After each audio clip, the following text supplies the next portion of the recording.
one person in the chat, but I hope you're doing okay. To everyone, I'm sorry that I have been gone so long. Been busy. Landed a new apartment about a month ago, so I've been holding that down. Doing pretty well with that. Finally got my new desk in. Finally broke down last night. Went out and bought one. They didn't have the one I wanted, so I got a little one that was a little bit more expensive. They didn't include all the screws, so if you look right here, I had to improvise. So it kind of catches right here. So I had to fucking yank on the fucker to actually get it open because they didn't include all the screws, and then I had to pound it back in.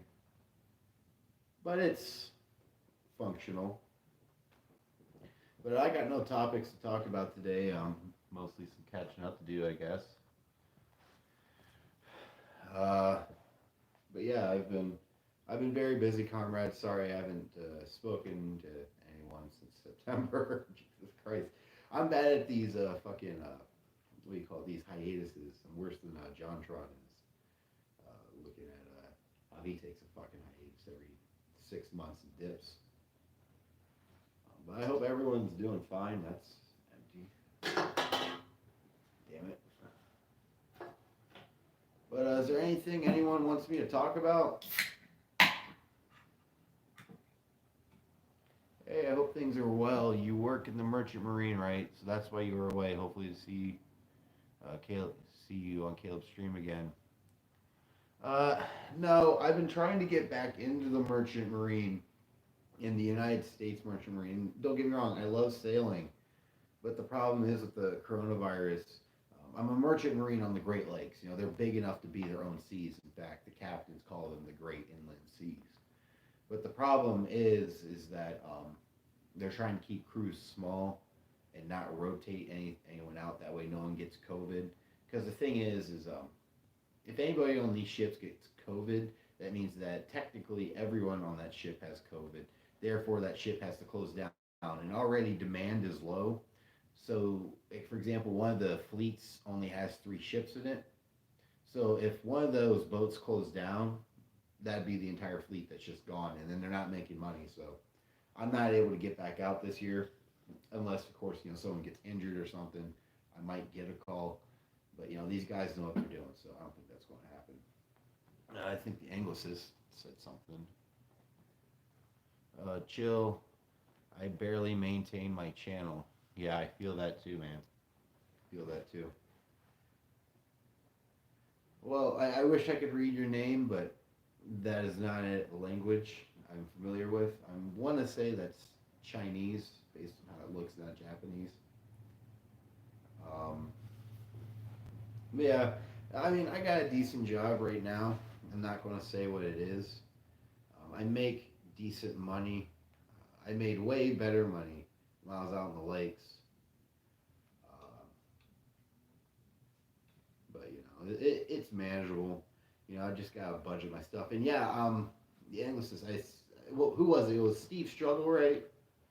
That old time Black Panther that's still kicking. Dude, I'd like to invite him over sometime to my apartment or something. Have a live in person interview with him. In fact, there's a lot of people like to do it for that. I'm thinking about starting up a new segment, rebooting something from a Marxist YouTuber, probably none of you remember or even know of, called John Doe. Check out his channel. Sadly, John passed away a couple of years ago, but he had a show called Drinking with a Marxist, and he would take out a beer and he'd talk about uh, current events through a Marxist lens, and that's something I want to do. Except beer, but interviewing someone and talking about current events with someone else. Now, I think that would be pretty cool. I hope you don't mind. I'm looking at the timer. I'm not going to turn the stream off, but in a little bit, I gotta go check laundry. Uh, One of the setbacks of living in an apartment complex in a high rise in the middle of the goddamn city is, you have to go check in on your laundry every now and then. Make sure that no one's lifted anything. But anyways, I'm doing great, comrades. So, anything anyone wants me to talk about, I'm open.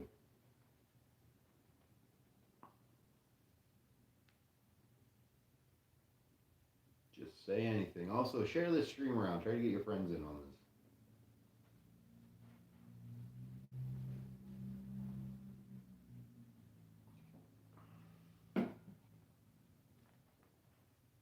No one? Well, all right. Um, I was rereading Wage Labor and Capital. Um, oh, we got a few new questions. Let's see. Chat. Let's see. Maxwell Glover wants to know: are you going to be making regular content soon? Yes. It's just that I've been getting screwed over on my Wi-Fi ever since I moved in here. It was supposed to be when I moved in. I think about that was probably near the first. AT&T was going to come over and do my Wi-Fi and everything. But it's just been that AT&T's been screwing up. My building manager's been screwing up. So I haven't been able to get Wi-Fi in here. And my connection in my apartment isn't always the best because the place is made out of brick. So if you're getting a good connection, I'm glad that you're actually able to see me, doing all this and actually waving my hand. It's not fucking choppy as shit. But yeah, I plan on when I get Wi-Fi, which should be tomorrow if there's not another hiccup. But knowing how this is going, I wouldn't be surprised if there's not another hiccup. But I will be uploading soon. Granted, if everything tomorrow goes okay, I should have the building managers on the same page. The AT&T installation people are on the same page. Funny thing about that, they screwed me over, so they waived the $100 installation fee. So happy about that. Let's see. Thoughts on Biden's first few weeks? Um,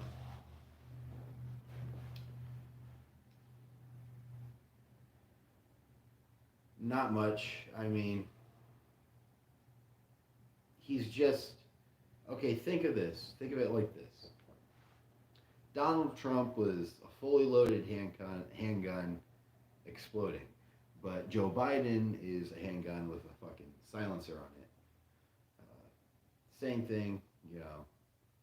It's just Joe Biden is being Donald Trump, but more with a friendly face, kind of like he's just another Obama. And one thing think we need to keep in mind with I can hear my neighbors.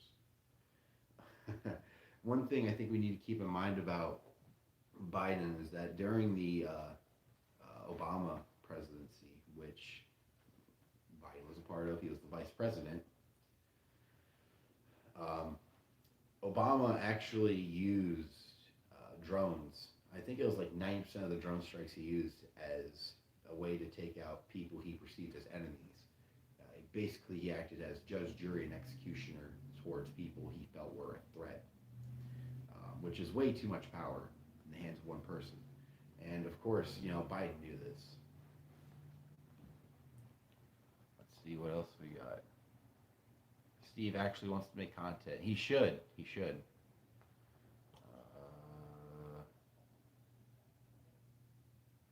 All right, answered that. All right, but anyways, like I was saying, I was rereading Wage, Labor, and Capital, and there's this just one sentence where Marx just nails it on the head. So, one thing that I think we've all noticed in capitalism is that it keeps us from becoming who we really want. Between working all day, because, I work anywhere from 12 to 15 hours a day. It's one of the another things that's been keeping me from streaming. Um, but I work 12 to 15 hours a day, and I barely have time to, self-actualize. If you get what I'm saying, I'm taking it day by day. My apartment's kind of a mess out in the kitchen, and I plan on getting that after this stream. But it's like, relating to that, Mark says, where is it? It's somewhere. Oh, if the silkworm's object in spinning were to prolong its existence as a caterpillar, it would be a perfect example of the wage laborer. Um, which, I mean, I really relate to because, there's a lot of things I want to do, but my existence as a human being is defined by how much I make and how much I have to make in order to make ends meet to get through. My rent's $700, which isn't that bad considering the fact that most of my utilities are bundled into that except for electric. Um, but it's still pretty damn high. I don't turn on the heat. That's one thing though. I don't turn on my heat because I live on the seventh floor, so everyone else's heat comes up. I stay pretty fucking toasty. But it's like I right now I would like to go out and see my friends. It's been pretty depressing because I live in this city. Like I'm close to everything, but I'm not close to my friends. It's like I want to go out and see my friends. And I want my friends to come see me. But the fact that we don't make enough money to actually see each other, I mean, it's alienating. Even a phone call is kind of a drag. Well, not a drag, but it's you can't really make phone calls. Two comments. Revisionist Hunter. Biden supported the bombing of Yugoslavia, which killed many of my Serb comrades. I'm so sorry to hear that, Revisionist Hunter. It's an absolute shame what happened there. You know, the only thing that's in, one day I hope to see Yugoslavia reunited. I don't believe in nations, but I believe in countries. In fact, shout out to Comrade Net. This is something I was talking to him about yesterday. I don't believe in nations. I believe in countries. Let's see. The Anglicist said, "You and Traveler are going to meet up, right?" Uh, yeah, and Comrade Net too. Comrade Net is coming out from Arizona, and we're all going to have a live stream. And I'm also, depending on how much my paycheck is, because I'm thinking about splurging on a camera that's not my phone. Granted, this thing was a cheap phone, and it records in 4K. And that's nice, but I can't record long-winded segments. I have to usually keep it under 15 minutes. That doesn't really work for me. It'd be so much easier if I could just get a regular camera. They're all great guys. Yeah, they are all great guys. In fact, I've met Fellow Traveler in person. This is going to be the first time that I meet Comrade Net in person.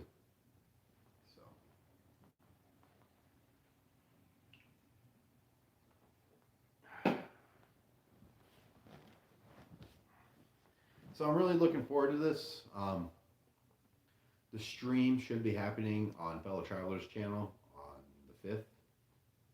Just like how there's like sorry, I got distracted. There's a little like dust thing. It's just like spiraling. It's so weird. Let's see.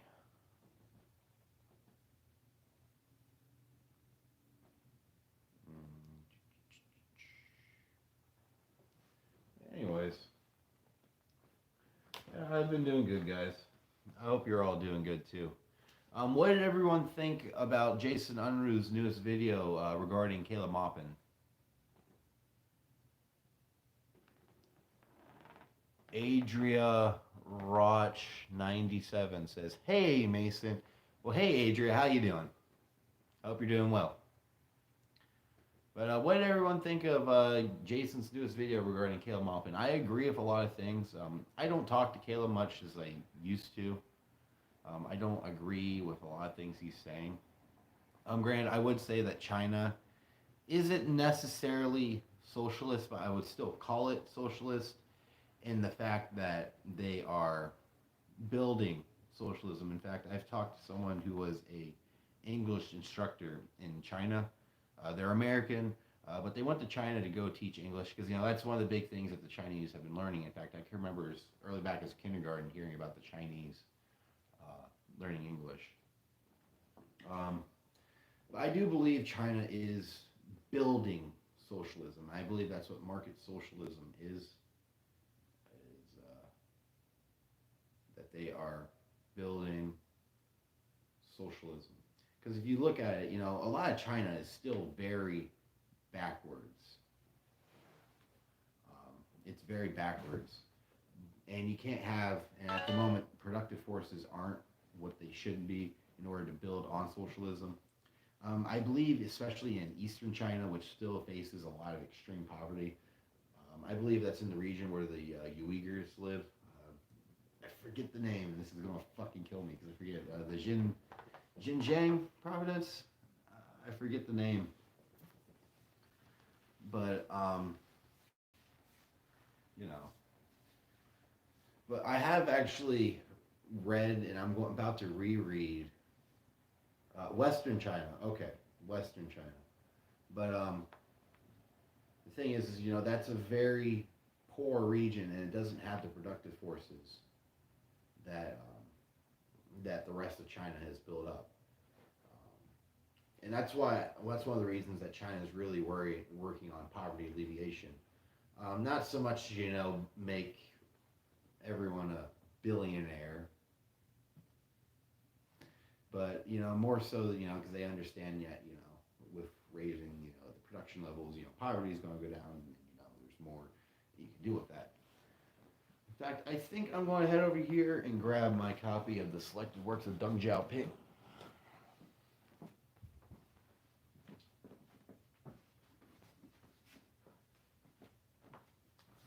By the way, I only got this off of Amazon for a penny, so it's a good read.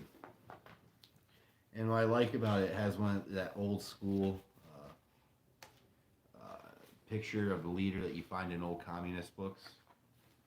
For example, it has this right here, like this little a wax paper or something, and you pull it over, and then it's Deng Xiaoping. But it's only partially glued on, so it's kind of weird. But yeah, I have some things highlighted in here. I don't know what.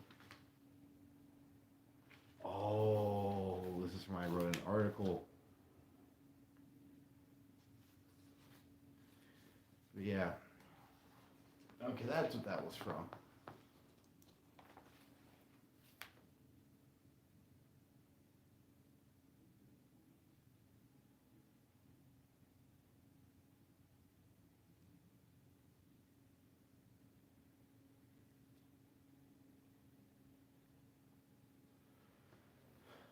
Let's see. Is anybody else saying anything? But yeah, the fact that China has been able to eradicate poverty in almost the entirety of the country, that's something. Something I want to see in America. And soon I'm going to be talking more and more about um, what my idea of New America is, because Net's kind of jumped the gun and taken my idea and start talking about it to him for himself. I mean, if he wants to do that, he can. I can't stop him. But you know, just to clarify, my idea of New America is different from Comrade Net's. You know what? Why don't I just talk about New America just a little bit? It's still a developing idea, but let's just get into some of the ideas that I've come up with. Um, First and foremost, I think it begins with demystifying the class structure here in the United States. Who are the classes in the United States? Uh, First and foremost, I think we should start from the bottom and then go all the way to the top. Pyramid scheme. To me, the lowest class in terms of how much power that they have and the most alienation in capitalist society would have to be the lumpen proletariat. These are, the people who are homeless, the prostitutes, people who don't have a job, they're selling dope. And then there is the proletariat, which is the class that I am. I am working class, who have to work for their existence. They are the silkworm that has to remain a silkworm in order to survive. But then you get into something called the middle class. And what is the middle class? Now, this is something that Marxists in America have been trying to identify for a while now. What is the middle class? And this is something I think I have a hold of. In America, the middle class is made up of three groups. Hang on. Oh, that's not a comment to me. But the middle class in America is made up of three groups. The first group is the petty bourgeoisie, the shop owners.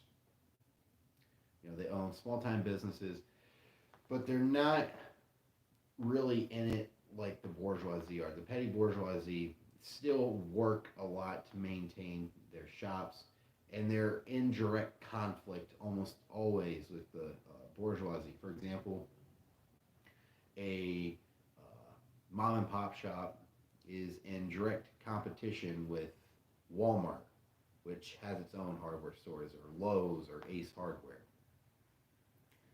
And the bourgeoisie doesn't get along with the petty bourgeoisie. Another factor in the second class, in the middle class, is the labor aristocracy. This is the middle class. This is a section of the middle class. Actually, they are, in a sense, working class. They do work for their wages. They do not control the means of production. But however, they have amassed enough money through certain trades like construction or what have you, that they have a lot of say in their local affairs, or as they might be called in America, WASPs. WASPs standing for White Anglo-Saxon Protestant. They control the day-to-day lives of small towns and effectively manage small towns for the bourgeoisie. And then you also get up to middle management. What do I mean by middle management? I'm talking about the people who manage the day-to-day affairs of the bourgeoisie. For example, plant managers. Their direct and immediate goal is to be on the side of the bourgeoisie. They'll always side with the bourgeoisie. And they manage the day-to-day affairs of the bourgeoisie. Sorry, I'm not very good at Spanish, but venceremos Allende. How are you doing, comrade? I'm just explaining to me my class analysis of the United States. You can go back a little bit and check that out. But right now I'm talking about who the middle class is. But anyways, and the middle management, they manage the day-to-day affairs of the bourgeoisie. They run the factories. They make sure that the workers stay in line, and they manage the finances. Their name is as you might expect it from what it's titled. They manage the day-to-day affairs of the bourgeoisie. And then finally, after you get through the middle class, you get to the bourgeoisie, who control the means of production, are ultimately the rulers of capitalist society. Now, New America. What do I mean by New America?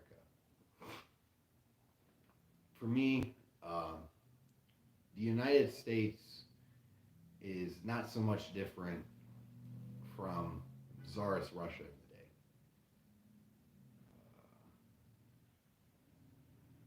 Okay, Linda, you take your time. But we're not that different from Tsarist Russia, and if we advance towards socialism, we won't be that different from the Soviet Union. And I'm not trying to, copy and paste, the Soviet Union on America. No, we have our own conditions and material conditions and social conditions. We just can't take Soviet socialism and put it here. This is one of the things I agree with Caleb on, is that we just can't copy and paste things everywhere and expect it to work.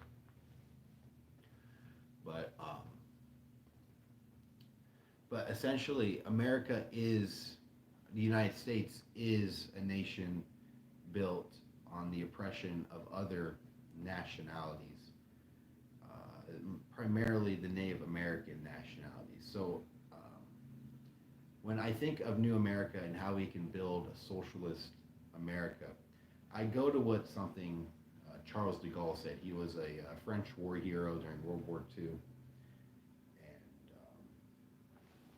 what else? Oh, he was also, I believe he was the prime minister of France at one point.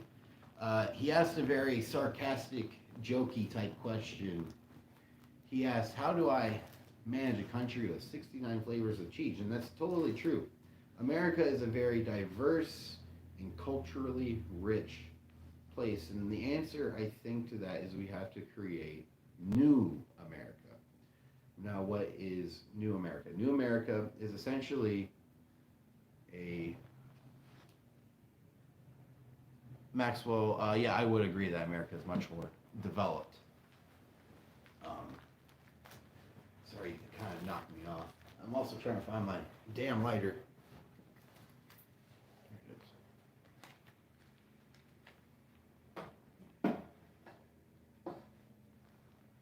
Anyways, what I was saying.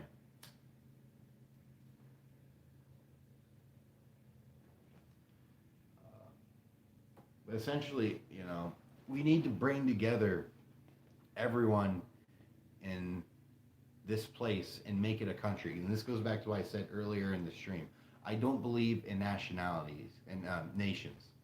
Nations are the way of the dodo, especially in a world that's going completely globalized. Culture is going to be changing.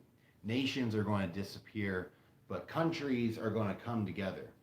And I think that's especially good with us communists, is that we're trying to unite the working class. We need to build New America, which is going to be a country of the working class of people from different countries.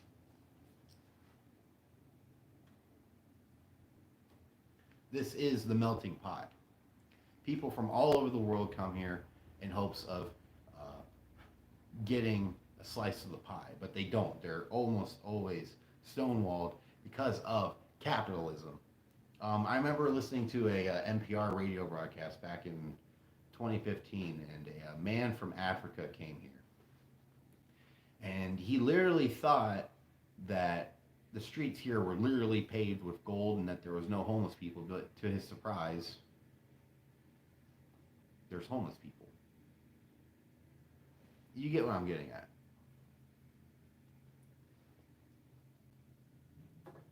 And sorry, I'm a little foggy. I've been working a lot. So trying to explain this and gather my thoughts on the spot. This is why I don't like to talk about this impromptu. But essentially, what I'm saying is we need to kind of build the Soviet Union in America. We need to also, but one of the first steps to that is decolonization. And what do I mean by that? What I mean by that is, in order to fight racism, we need to take on anti-colonial politics. And I'm not saying that everyone's a fucking settler. I'm so sick and tired of that term.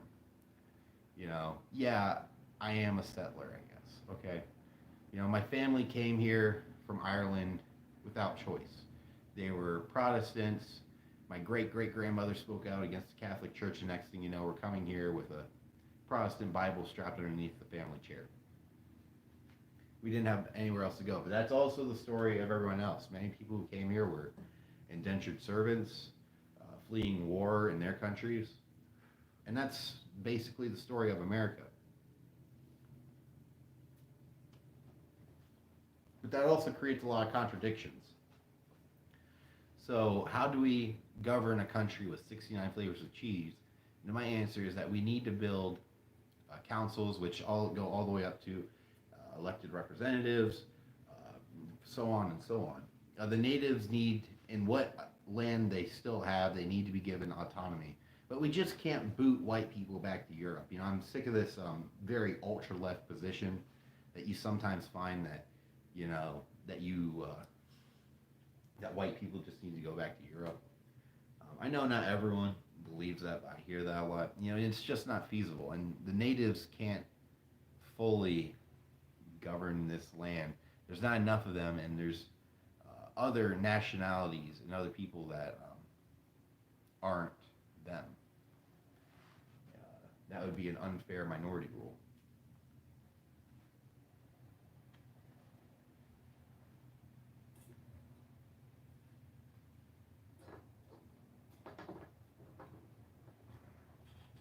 So the natives need to be given semi-autonomy, kind of like China has with Tibet and the other ethnicities, and to be able to rule in a governing body like China has in their Congress.